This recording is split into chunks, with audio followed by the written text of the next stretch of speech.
Karena mereka lebih banyak secara umum kaum wanita tidak menggunakan pikiran tapi pakai perasaan.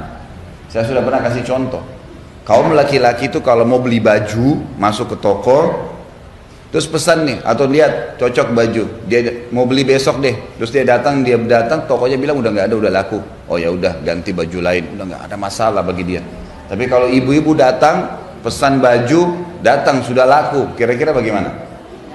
Kenapa dijual? Kenapa begini? Besok ya kapan datang lagi? Ribut. Gara-gara nggak dapat. Karena dia nggak pakai pikirannya. Padahal biar dia ngoceh-ngoceh sudah susah, ini sudah laku. Jadi yang jadi masalah di sini bahasa kiasannya Nabi SAW. Tulang rusuk itu dari tulang rusuk, ya. Dia ada di bagian tubuh kita. Tetapi yang paling bengkok atasnya. Kenapa harus dibahasakan itu? Kenapa bukan tulang rusuknya saja? Karena pemikirannya kata ulama. Jadi lebih banyak terbawa dengan arus perasaan. Dan berbicara masalah poin rasa dan perasaan. Rasa sesuatu yang ada di eksternal tubuh kita. Perasaan itu yang ada di dalam internal tubuh kita. Di dalam agama, Bu, dianjurkan agar semua ini, rasa di luar dan perasaan yang di dalam, itu harus tunduk kepada Allah. Rasa suka, rasa sedih, rasa takut, rasa benci, semua ini harus tunduk kepada Allah Subhanahu wa ta'ala. Nggak boleh nggak. Jadi biar kita suka sekali makanan, kalau emang Allah haramkan nggak bisa. Ini kebanyakan ulama gunakan bahasa ini kepada kaum wanita karena perasaannya. Kalau dia suka sesuatu, susah untuk nolak, gitu kan? Karena terus terbawa. Coba ya, saya coba aja, nggak apa-apa. Mungkin nanti bisa taubat. Nggak bisa, haram.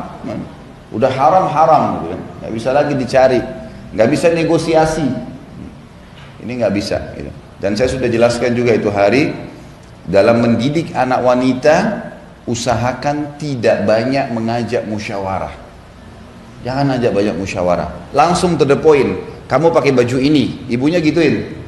Kamu sekolah di sini, besok kamu sekolah mulai jam 7 pagi. Jangan ditanya, nak mau sekolah ini atau sekolah ini? Mau sekolah ini atau mau ini? Mau pakai baju warna ini, warna itu? Nggak bisa kalau anak wanita. Nanti dia akan selalu terbawa perasaannya. Kapan dia nikah dengan suami yang tidak seperti orang tuanya, dia akan bentrok tuh. Sementara dalam hukum agama, istri harus patuh dengan suaminya. Jadi ada ibu yang biasa sukses mendidik anak perempuannya, dia jalan kemana, anaknya selalu di belakang. Ibunya pakai baju apa, dia juga pakai baju gitu. Ciplak ibunya udah. Itu luar biasa itu. Anaknya ini menjadi orang yang sangat patuh. Jangan tersinggung.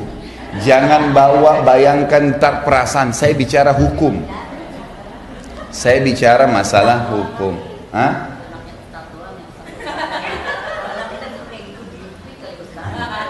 Insya Allah, ini idealnya. Kalau mau menjalankan, kalau sudah terlambat ya boleh bercucu lah, gitu. Masih ada cucu, masih ada cucu, insya Allah. Tapi saya bicara di sini sebagai seorang guru ngajarin hukum agama. Jadi jangan bawa perasaan. Dari kemarin-kemarin saya ingatin, jangan kalau kita bicara cerai bayangin dirinya, cara masalah poligami bayangin dirinya. Ini nggak bisa, nggak selesai bicara masalah hukum nih. Hukum Allah begitu, kan itu. Ambil sebagai pelajaran. Kalau mau selamat memang begitu. Ini makna hadis tadi yang dikatakan dari tulang rusuk itu, gitu kan? Pikiran. Anak laki-laki makin sering diajak musyawarah makin bagus. Jadi nanti dia jadi penentu keputusan. Itu yang tepat. Nah, kamu mau ini atau ini? Dari kecil nggak apa-apa. Saya mau ini ibu. Baik, biarin. Nanti dia penentu keputusan tuh. Memang dia pemimpin di masyarakat. Perempuan nggak bisa. Kalau dibiasakan dengan seperti itu, dia terus akan membangkang sampai dia tua. Susah. Idealnya memang harus digituin. Pakai ini nak, pakai ini nak. Kalaupun misalnya dia protes, ya, protes itu biasanya terjadi karena sudah ada akumulasi sebelumnya. Kalau dari kecil dibiasakan, memang sudah dari kecil pakai ini baju, dibeliin pakaian sudah ada di lemarinya, gitu kan? Emang sudah siap saji lah, gitu. Itu jauh lebih tepat. Allahu a'lam, ini yang saya tahu ya. Kemudian dikatakan, dan tulang rusuk paling mewah adalah bagian paling atas. Jika engkau meluruskannya, berarti engkau mematahkannya. Di sini maksudnya bukan meluruskan sebenarnya. Jika engkau memaksanya, terjemahnya lebih tepat itu, bukan meluruskan, memaksa. Jika engkau memaksanya, berarti engkau mematahkannya. Dan jika engkau membiarkannya, ia tetap akan bengkok. Maka hendaklah kalian melaksanakan wasiatku untuk berbuat baik kepada wanita. Muttafaqun alaih, dan lafadznya menurut Imam Bukhari. Jadi dari makna ini, kaum wanita, maaf, jangan tersinggung, jangan bawa perasaan. Walaupun pendidikannya sudah tinggi, tetap butuh panduan. Tetap butuh untuk dilindungi, dididik, diinstruksikan oleh pasangannya. Emang sudah begitu fitrahnya. Perasaan wanita itu kalau misalnya dikatakan kamu kerja ini ya, kamu lakukan ini ya, merasa punya satu tanggung jawab, gitu kan? Itu merasa ada perhatian dari pasangan. Beda dengan laki-laki. Laki-laki nggak boleh malah. Kalau dia coba ibu sering, menurut saya begini, pasti bentrok. Susah. Memang karakter dia sebagai pemimpin. Mungkin kalau dia ajak bermusyawarah, ibu kalau tidak mau ribut sama suami, kalau dia bilang bagaimana pendapat kamu ini, baru kita katakan ini. Jangan belum diajak musyawarah sudah menurut saya begini. Atau dia beli sesuatu, kenapa kamu beli nggak bilang sama saya? Itu pasti ribut sudah. Karena dia punya karakter kelaki-lakian, dan saya sudah bicara panjang lebar yang kemarin. Dia merasa dia penentu keputusan. Udah, kalau tidak ada pelanggaran dalam agama, sudahlah, biarin aja, gitu kan. Nikmatin aja, gak ada masalah. Yang penting kan hak kita terpenuhi. Ada naungan, ada segalanya gitu ya. Kecuali saya bilang kemarin berantakan, nggak baik memang ya, buruk itu lain. Tapi kalau enggak, maka tidak ada masalah. Kita lihat kehidupan para istri Nabi SAW. Kalau Nabi SAW mengambil sebuah keputusan, maka mereka tidak membantah. Nabi SAW datang, membawa makanan tertentu, atau apa sajalah yang Nabi SAW bawa ke dalam rumahnya, maka selesai, istrinya menerima, dan akhirnya sama-sama dinikmatin. Umumnya seperti itu. Kita lihat riwayat Imam Muslim, ada tambahannya, jika engkau ya, menikmati, maksudnya di sini adalah engkau istimta ini, engkau terbawa dengan arus dia, gitu. Menikmati waktu bersamanya, engkau dapat kenikmatan dengannya. Ya, tapi di sini terjemahan yang bengkok keliru. Ya. Di situ tolong dikasih koma lagi, engkau dapat kenikmatan dengannya, kasih koma di situ. Koma dulu dengannya, yang bengkok ini dihapus, diganti, ya. Tetapi ia masih ya, memiliki kebengkokan, maksudnya seperti makna tadi tulang rusuk itu.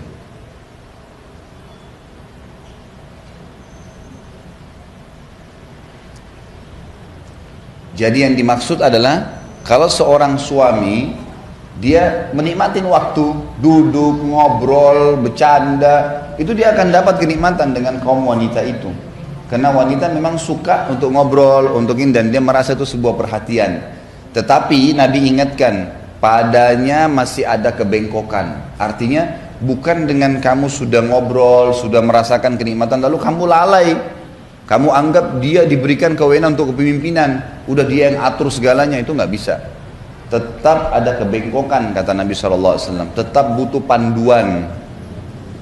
Kemudian dikatakan, dan jika engkau meluruskannya, berarti engkau mematahkannya. Di sini meluruskan, saya bilang tadi diganti memaksanya ya. Jadi kalau adapun keinginan kaum wanita yang memang suaminya belum inginkan, maka suaminya bisa mengalihkan kepada yang lain, bukan dengan kasar, gitu kan? Karena dengan perbuatan kasar itu akan menyentuh perasaan, dan biasanya kalau sudah perasaan yang berbicara ini yang ada dendam. Nah itu laki-laki itu karena tidak pakai perasaan, mereka tidak dendam. Saya sudah kasih contoh yang lalu. Kalau ibu lagi ribut sama suami di SMS misalnya, panjang lebar, suami itu habis baca dia jengkel, tapi dihapus sama dia nggak mau pusing lagi, sudahlah dihapus. Tapi kalau ibu enggak, dibaca 7 kali, 8 kali, diulang-ulangi. Ini dia bilang ini nih, oh ini dia bilang ini nih. Kadang-kadang sudah 1 tahun lewat, tahun lalu kamu bilang itu. Suaminya bilang yang mana, saya sudah lupa, nggak ada lagi. Tapi dia masih ingat. Ini batu-batu kenapa nih? Jadi seperti itu ya. Di sini Nabi SAW mewasiatkan jangan kasar, nggak boleh kasar. Laki-laki dalam Islam haram hukumnya, nggak boleh kasar. Tapi boleh tegas. Ini boleh, ini nggak boleh. Gitu. Ini saya suka, ini saya nggak suka. Itu tegas namanya. Tapi kasar, mencaci maki, apalagi ini lisan saja nggak boleh. Apalagi kalau sudah sampai main tangan dan segalanya. Ini naudzubillah jauh dari keimanan. Karena memang dalam Islam kita tidak boleh berbuat kasar, tidak boleh, memang dilarang. Allah sama anak, sampai sama musuh pun nggak boleh kasar. Terjemahan yang dikatakan Al-Quran, A'udzubillahi minasyaitonir Muhammadur Rasulullah, Muhammad benar-benar utusan Allah, walladzina ma'ahu, dan yang bersama dengan dia, maksudnya para sahabat, asyidda'u 'alal kuffari ruhama'u bainahum. Asyidda ini sering dikatakan keras terhadap orang-orang kafir. Keliru terjemahannya, tegas terhadap orang kafir. Beda ya, beda. Tegas, maaf ini nggak boleh dalam agama saya. Gitu tegas namanya. Jadi orang tahu oh ini nggak boleh. Bukan kasar, enggak. Ini keras, ini tidak tepat terjemahan. Keras dengan orang-orang kafir dan berkasih sayang di antara mereka. Coba kalau orang kafir baca ayat ini apa yang dia bilang? Oh berarti Islam suruh keras nih. Keras mana enggak? Tegas. Tetangga kita non muslim atau dalam kancah peperangan saja kita disuruh memaafkan orang kalau sudah menyerah, gitu kan? Jadi nggak ada. Kalau tegas hasilnya positif, keras hasilnya negatif, pasti. Makanya kata Nabi SAW, tidak ada sesuatu yang dihiasi dengan kelembutan, gitu kan?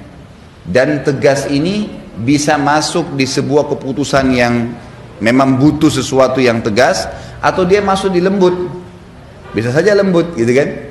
Mungkin perilaku lembut, mungkin orang lagi duduk suami istri, dia pada saat berbicara pun, saya buatin kopi ya, maaf saya nggak minum kopi.